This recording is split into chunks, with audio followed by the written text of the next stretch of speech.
Hello friends, welcome to my channel. আবার চলে এলাম আরেকটা নতুন ভিডিও নিয়ে তোমাদের সঙ্গে কথা বলতে। তাহলে নতুন একটা খবর, আশা করি তোমরা শুনেছ।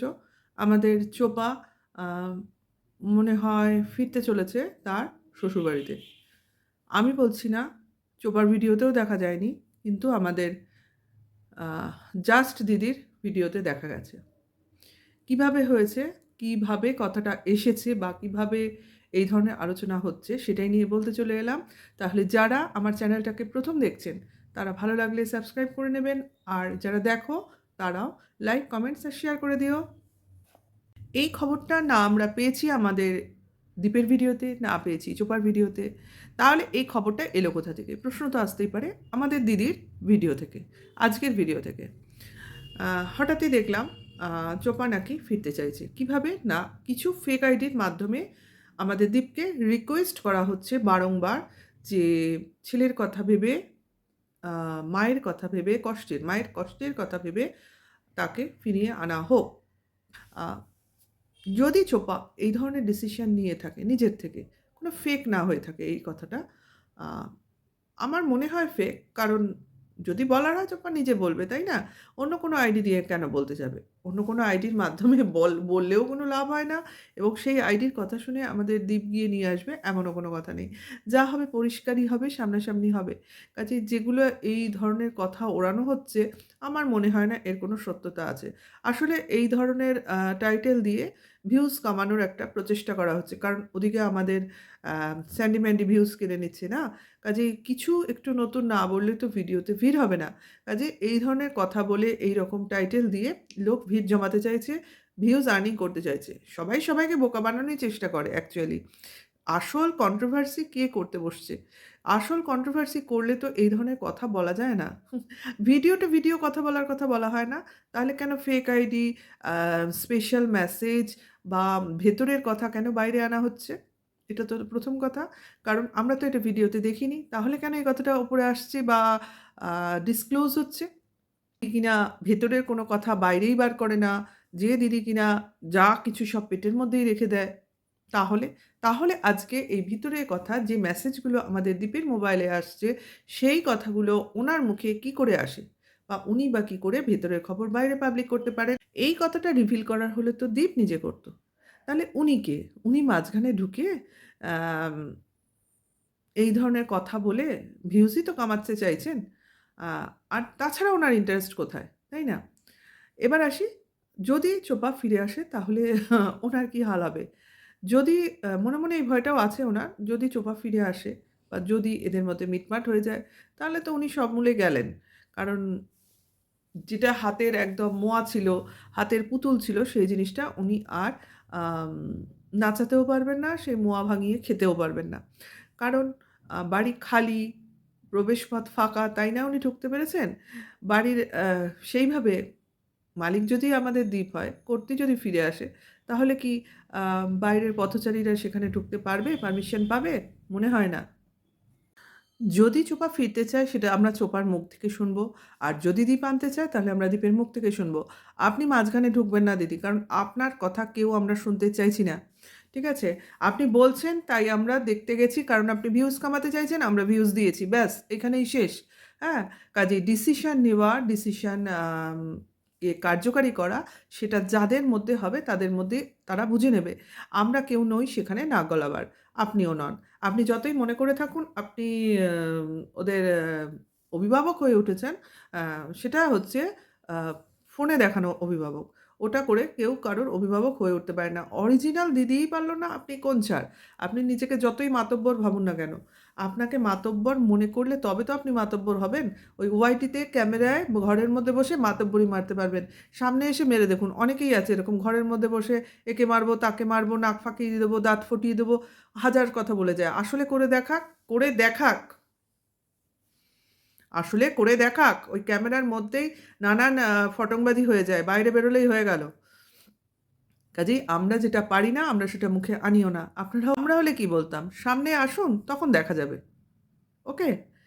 সামনে না এসে ফোনে তো আমি কাউকে কিছু করতে পারব না। বলে লাভ নেই। শুধু ফাঁকা আওয়াজ দিয়ে লাভ নেই। কাজেই সামনে যখন আসবেন, সামনে যখন দেখা হবে, যদি সম্ভব হয় আপনার দিক থেকে কিছু আঘাত আসে, তাহলে প্রতিঘাত তো দিতেই হবে, তাই না? আঘাতের উল্টো তো প্রতিঘাতই হয়।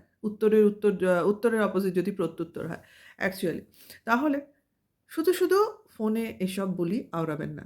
যাদের সমস্যা তাদের সমাধান করতে দিন। যাদের সমস্যা যারা ওয়াইটিতে এনেছে তারাই তাদের প্রবলেম মিটিয়ে নেবে। এই দালাল ভেতরে ঢুকে কোনো সমস্যার সমাধান হয় না। দেখছেন না? আপনিই তো তুলছেন ম্যাডিসনের কথা। পারছে? ওই তো দালাল ভেতরে ঢুকে ১ম এ সুবিধা সৃষ্টি করে নিয়েছে ওরা নিজেদের মধ্যে। তারপর এখন দালালকে ভাগাতে চাইছে। আপনারও হাল তাই হয়ে যাবে না তো একসময়? আপনাকে দিয়ে যেটুকু করাবার সেটুকু হয়ে গেছে। বা হয়ে যাচ্ছে বা ভবিষ্যতে হবে, তারপর কি আপনার সেভাবে কোনো ভ্যালু থাকবে? মনে হয় না। কারণ দালাল, এজেন্ট এদের কিছু কাজের জন্যই ব্যবহার করা হয়। এটা জেনে রাখুন। আমরা কিন্তু দালাল, এজেন্ট হায়ার করি অনেক কাজের জন্য। যেমন বাড়ি বিক্রি, বাড়ি কেনা, তারপরে আদার্স এক্সেট্রা, এক্সেট্রা সব জিনিস বলার প্রয়োজন নেই ওআইটিতে। কাজেই সেখানে কিন্তু হায়ার করা হয়। সেখানে একটা কমিশন পায় দালালরা। জানেন নিশ্চয়ই? তাহলে সেই কমিশনটুকুই তাদের লাভ। বেশি লাভ আশা করা উচিত নয়। সেরম হলে কিন্তু আবার তখন দালালের সঙ্গে মনোমালিন্য তৈরি হয়ে যায়। দালাল যদি বেশি চায়, তার প্রাপ্যের থেকে যদি বেশি চায় তাহলে তার সঙ্গে মনোমালিন্যের সৃষ্টি হয়। ঠিক আছে? তাহলে নিজের যোগ্যতা মানে নিজের জায়গাটা প্রত্যেকটা লোকের জানা উচিত। আমার কোনখানে জায়গা, আমি কতদূর যাবো। তার বেশি যাওয়ার চেষ্টা করলেই কিন্তু আ বিপদ আছে।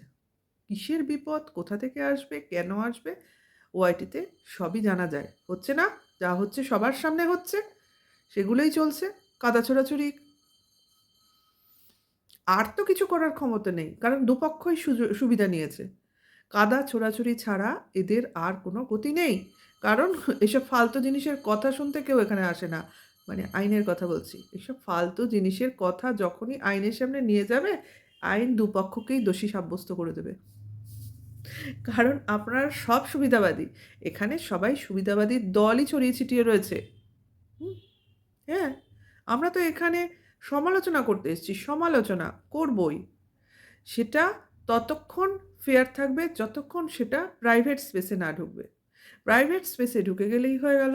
আপনার রেসপেক্ট, আপনার আ একটা যে সম্মান সেটা আপনি ওখানেই শেষ করে দিলেন। লোককে আপনি দাঁড় করিয়ে দিলেন যা খুশি বলার জন্য। অবশ্য ওআইটিতে ভালো কাজ করলেও সমালোচনা হয়, খারাপ কাজ করলেও সমালোচনা হয়। কাজেই যতক্ষণ প্রতিবাদ না করে থাকা যায়, যতক্ষণ ইগনোর করে থাকা যায় সেটাই হলো বেটার।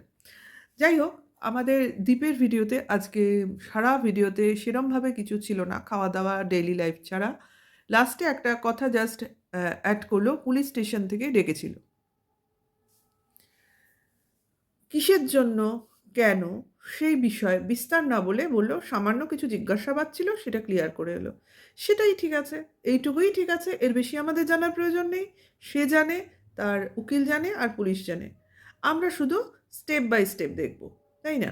আ কাল কী হবে, পরশু কী হবে, তরশু কী হবে। এই হলো।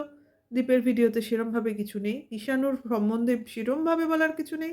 কারণ কিষাণু অল টাইম কিউট এবং একটা ছোট বাচ্চা, ওর যা সারাদিনের কাজকর্ম সেগুলো দেখালেই একটা ব্লগ হয়ে যায়। সেইটাই হলো কথা। আর চোপার ভিডিওতে অ্যাজ ইউজুয়াল ওদের খাওয়া-দাওয়া, ওদের পিকনিক স্টাইল, লাইফস্টাইল। আ ছাদে চলছে, শীতকাল বলে, গরমকাল হলে তো সম্ভব না। তবে মার শরীর খারাপ, সেটাও বলল। স্পন্ডিলাইটিসের ব্যথা ভীষণ বাজে। আমি এটা বুঝি স্পন্ডিলাইটিসের ব্যথাটা কী জিনিস। আচ্ছা, সেই জন্য ওর বাবা রান্না করছে। করতেই হয়। হেল্পার সবাই ওদের বাড়িতে, সবাই হেল্প করে। আ আর কি, আর কি বলব? ওদের তো কিছু সেরমভাবে নেই।